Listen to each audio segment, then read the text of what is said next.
Cryptillians and crypto crackheads. It's probably mostly the crypto crackheads out there. I'm getting a lot of people say, hey, where's the video today? Where's the video today? I won't be able to do a full-on video. And yeah, so I can't do Joe Rogan style today. I'm sorry. However, there's nothing wrong with it. Nothing has changed. Literally, the market is the same.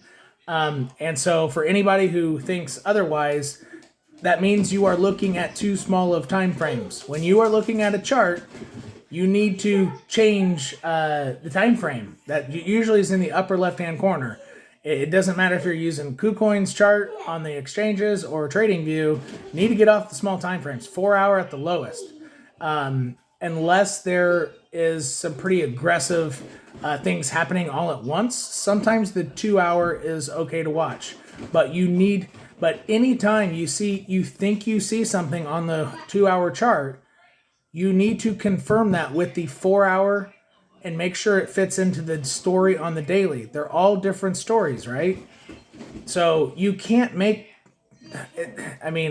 this isn't financial advice, but making decisions off the 1 and 2 hour or anything lower is pretty silly. You use those as clues to try to take action faster, but you must always go to a larger time frame. The 4 hour really is the sweet spot, folks. You can make pretty quick decisions off of it because it's still nimble, but it's long-term enough where you can see the bigger picture of what's really happening. So for example, BEPRO, if you go to the 4 hour chart, you can see pretty clearly that, okay, it had a little rally off of its 4 hour 21 EMA. So what would be yellow line if you set up charts like me per my chart video? And if you haven't done that, I would suggest watching that chart video on 1.75 times speed. So we're all looking at the same colors. And when I say yellow, you say yellow, right? When I say crypto, you say crackhead crypto, right? So, okay.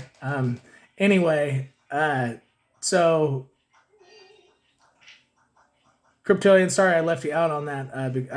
I couldn't come up with something cute for you. But anyway, nothing's changed. So boring March. It was going to be boring. It was just Cardano news changing the environment, and that's actually. It probably won't change. What Bitcoin will hit at the end of the year or anything like that. But it's going to slightly change this. Hey, stop it. It's going to slightly change this timeline in the universe a little bit. So I checked one of the other universe timelines. The Cardano news didn't happen today. And it was a boring March the whole time, right? So one thing I wanted to make clear, though. So first off, bigger time frames. So I've seen a lot of people post about the correction's over. It's already, whether it's Bitcoin or BEPRO, both. I've seen comments on both. It's already corrected. It's already, It's already rebounding or, whatever, going back up. No, it's not. For Bitcoin, look at the weekly time frame. It's not going up. All right. So to go down to touch its weekly 21, it's not gonna crash freaking $15,000 in a day. It's not what I'm saying. So go to TradingView and look at Bitcoin on the weekly chart, and specifically go to this month that I'm about ready to say, June to July 2017. Do it. That is roughly what we are about to see happen. It took 5 weeks for it to happen. There was no crash. There was no alarm. Now, people looking at smaller time frames, they probably got alarmed like 20 times during that whole thing. Oh, it's going down. Okay, it's going back up. Oh, it's going down. And people looking at the daily and weekly are like, okay, yeah, it might hit about here. We'll check back in 3 weeks. Okay? So, especially to you crypto crackheads looking at the smaller time frames, stop it. It's going to make you lose money, and it's going to make you have bad entries. I'm telling you. So if you're not following me on Twitter, I've actually produced more information today on Twitter because I anticipated not being able to make a video for y'all. So my username is the same as YouTube, but with the number 2 at the end. If you don't use Twitter, which I never have before, people told me I needed to on YouTube here, you have to have the @ and for most of you, you already know this, but I didn't know. I've had people ask me, didn't know either. So sorry for all you where this is basic information, but @𝐾𝐫 _2, the number 2. So I've pretty much posted what, you need to know to take it easy and breathe easy over the weekend. Weekends are typically boring. Okay? So since Bitcoin has been roughly in a downtrend recently, there has not been one time in the history of Bitcoin. I'm pretty sure this is accurate information because my mentor, 𝐾𝐿, he doesn't know he's my mentor, if you heard me say that before. But anyway, I think his analyst has confirmed that there has not been a single time in the history of Bitcoin where the trend, even a moderate trend, not like macro bear market to bull market, like a 4-year swing. I'm talking about monthly trend. It's never once changed over a weekend. All right? So with that, if you think you see price going up over the weekend, it's never happened before. Yeah, if it looks like it's going up on a 1-hour time frame, but I guarantee you it's not going to pass 60 grand. Or what would it be actually? What high are we looking at? 62. Yeah, we're not going to pass 62K. We could wick right up to 59.5 again, rather easily. See what I have to deal with? No, that's actually why I'm doing this, so I can pay for their college and all that stuff. So, yeah, but partly why it's very difficult for me to make videos and stuff like that. Just constant screaming. But it's good I have a pole barn with a nice finished office in there. Very well worth it. But anyway, yeah, so just go look at June to July 2017. Do yourself a favor. Cool your tits. Stop staring at price every damn hour. Okay, so that's hard not to do, I know. Especially for you crypto crackheads. But seriously, if you want to cheat and, try to get that fix, 2 hour, okay? And make sure you look how strong price is closing above the red line. If you have it set up like me, it's 10 EMA. Okay? If price is below it, it ain't going up. If price is above it, has it rechecked it? Or did it just go above real quickly? Well, if it did that, it's going to come back down and check it and probably bust right through it. It has to prove itself. That 10 is very important across most time frames. It's very important. Just look at that damn red line, and on the 2 hour time frame, it'll give you a pretty damn good general direction of is something changing, right? And 2 hour is a pretty good one to do that with. Sometimes for that usage, the 4 hour is a little slow. So Bitcoin right now, it is above its 2 hour 10 EMA, but the 3 last candles are red. It's, and so it went above it, and right now it's coming down to check it, and it's probably going to crash right through it. Or it might ride it for a while, but it's not going to stay confidently above it. All right? In addition to that, the 4 hour RSI is probably going to stay under the green line, which means it's not going up. If you have the same RSI with control zones that I suggested in my chart video. Hey, Alex, can you please give me some silence just for a little bit? Okay, then go poopy. You can go poopy too. So, guys and gals, just take it easy. So the best way that I've learned to take it easy, and I know it's hard, I totally get it, is just look at what makes sense on a weekly time frame, okay? First, start with the week. Trust me, it's just because when you get your fix and go to the 2 hour or whatever, it'll make more sense. There's no sense in looking at it without the context, right? The week is the context. But anyway, start with the week.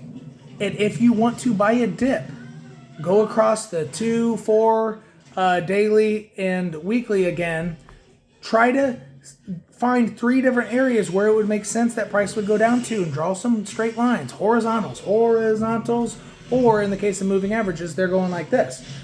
And if you want to guess, just draw your cursor in the same slope to about a 2 or 3 days out or 1 day out or wherever you think, okay, price might hit it at this day. And if you want to buy a dip, don't be staring at it. Just put in limit buy orders and don't look at it. You come back in 3 days, they're filled and price is going up, and it filled while you're sleeping. That's what you should be doing. You shouldn't be trying to market buy dips. This is not financial advice. We're talking about apples. Yeah, I mean, when you're catching a dip, you do it by doing that. It's limit buy orders, and you set it for a specific reason.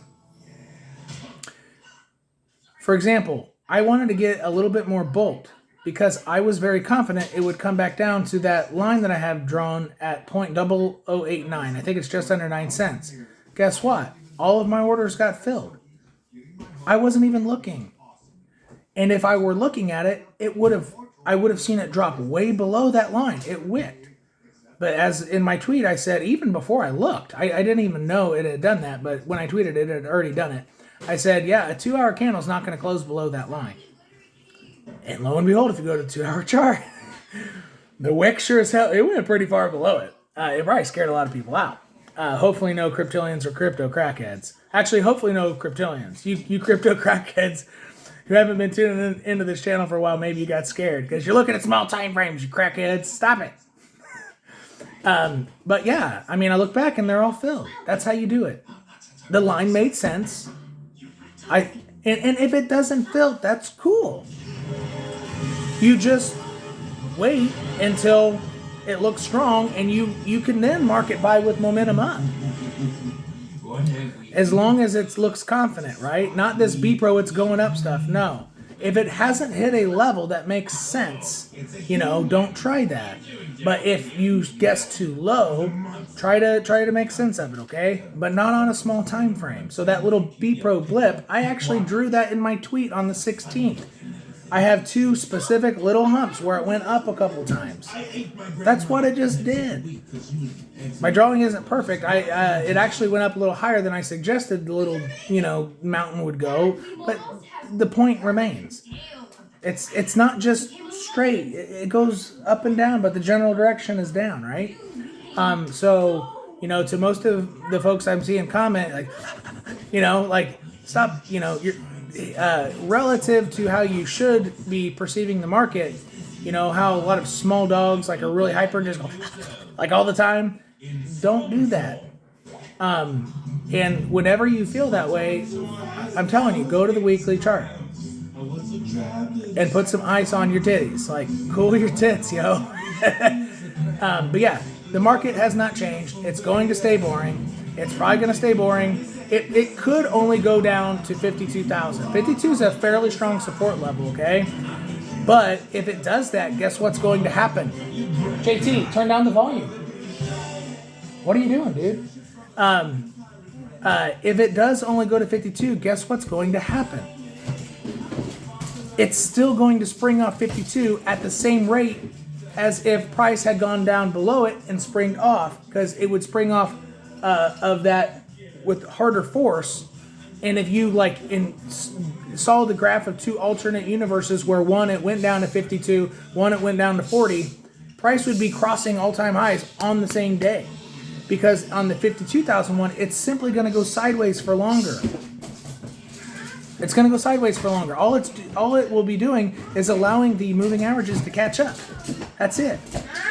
So one way to correct and touch your moving average is to go sideways for a while and just have one day where it wicks down, but it closes strong. It'll wick down to 48 to touch it and then go, So and both are healthy.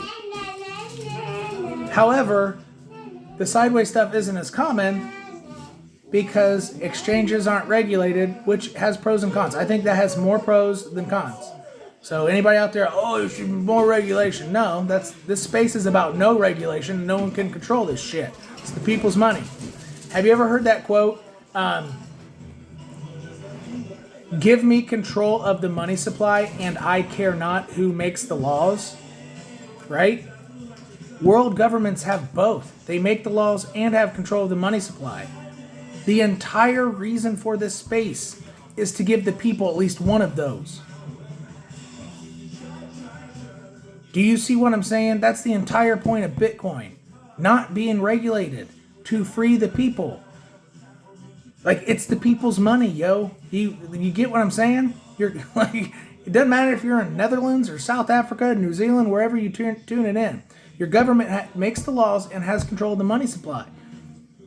So look up that quote. I might have had the two sentence halves backwards. Saying it the other way is, I care not who makes the laws. If I have, no, it is the other way. Give me control of the money supply, and I care not who makes the laws. I think that is the quote.